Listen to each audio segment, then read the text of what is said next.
Hello and welcome back. Today, once again, I'm going to create a very simple background and we will learn to paint this distressed looking background with acrylics. I'm starting off by creating some textures by applying gesso on my panel with a palette knife. My palette knife is broken, so pardon me, but it still works for applying a gesso. And there is no rules and regulations on how to apply gesso because I just want to create some textures. You can apply it as thin and or as thick as you want it to be. And once you apply it, you have to let it dry.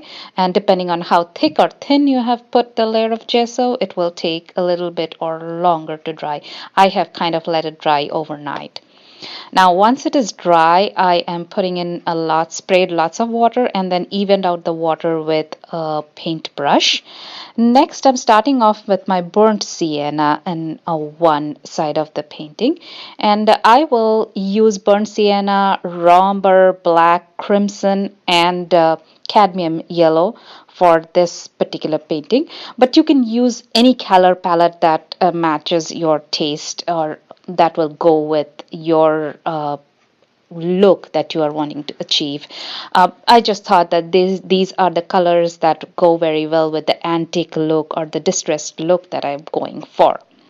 You can see that I'm adding in some crimson, and there is no rules and regulations regarding brush strokes or amount of color or what color to put where, because it is kind of like working with abstract. Do whatever you please, and oh my god, this is so satisfying to do. I'm generally used to painting very realistically, so I have to take care of all brush strokes that I'm putting and all, and this is so different and so good.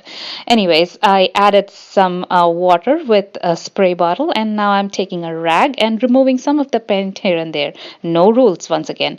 Then I let the canvas panel dry.